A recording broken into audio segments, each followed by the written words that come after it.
As my final farewell to Sambani, we have all decided to sprint outside the front gate together.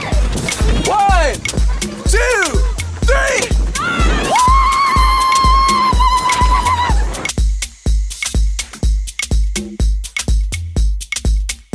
3! Hey guys! Well, I just got back from my very last day at school. It seems like just yesterday that I was arriving here in the same shirt and tie.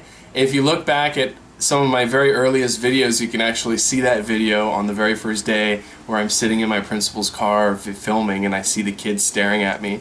And I just was reflecting on how nervous I was and how I felt. So I thought I would write up a list of things that I've learned in South Africa. The first, biggest, and most overarching thing that I've learned has to do with patience. When I reflect on conversations or situations I had with co-workers and the head of the department at my school in decision making, there were a lot of perspectives that I had that I would treat differently in the United States, and I had to accept that those things were not going to be treated the way that I expected them to be treated. And not only that, but I had to also shift my mindset on my expectations and what I believed to be the correct way to do things.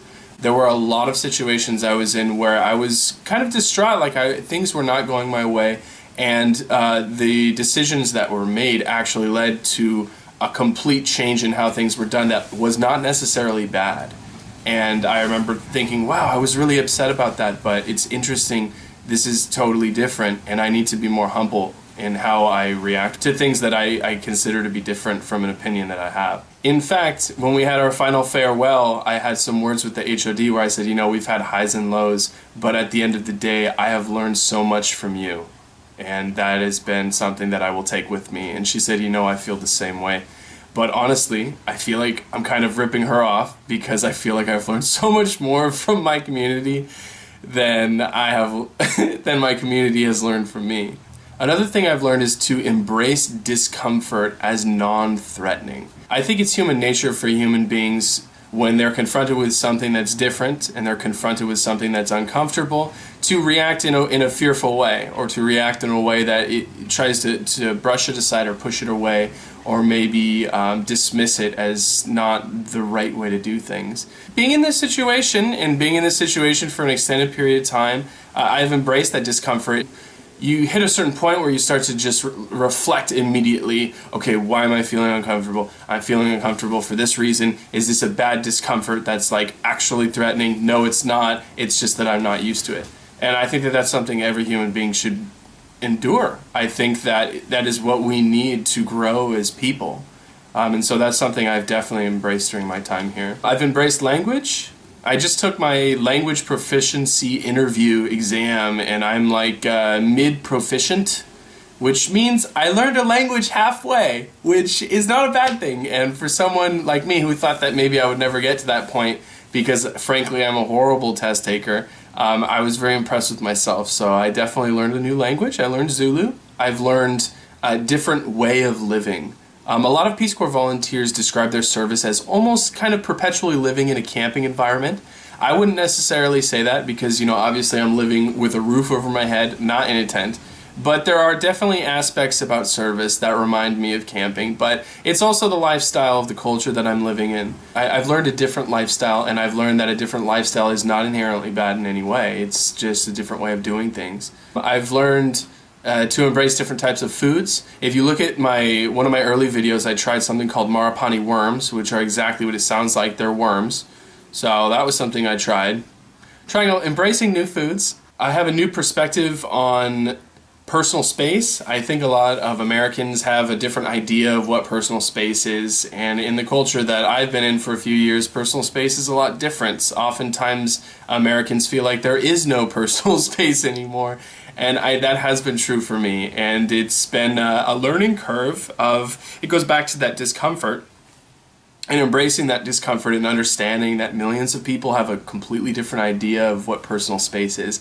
And oftentimes that actually in a strange way becomes a comfort when you have people all up in your bubble through the good times and the bad.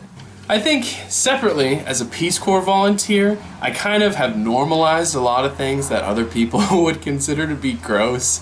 You know, everything from germs to poop situations to weird ailments, you know, like, oh, I have this bug bite and I don't know what the hell, you know, and then you get diarrhea for a week and you just kind of have to deal with it, and like the latrines across the yard and it's nighttime where the flies will like literally land on your butt if you sit there, so you end up using your pot.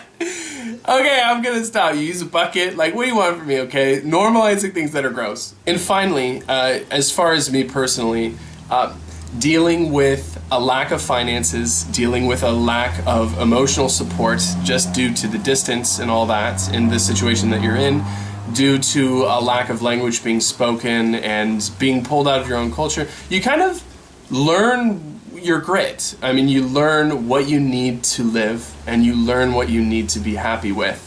And I feel infinitely more independent and more secure as a human being, having gone through some of the hardships that I've gone through. And I think that that is one of the most fantastic things about this organization, is just like, yeah, it's really hard, but what you get out of it is just going to help you so much in your life, and I'm just so thankful that I've been through this experience. So those are things that I've learned here, and I'm really gonna miss it here. I've been trying not to cry, but maybe tears will come, I don't know, but if they do, I will welcome them in my warm embrace.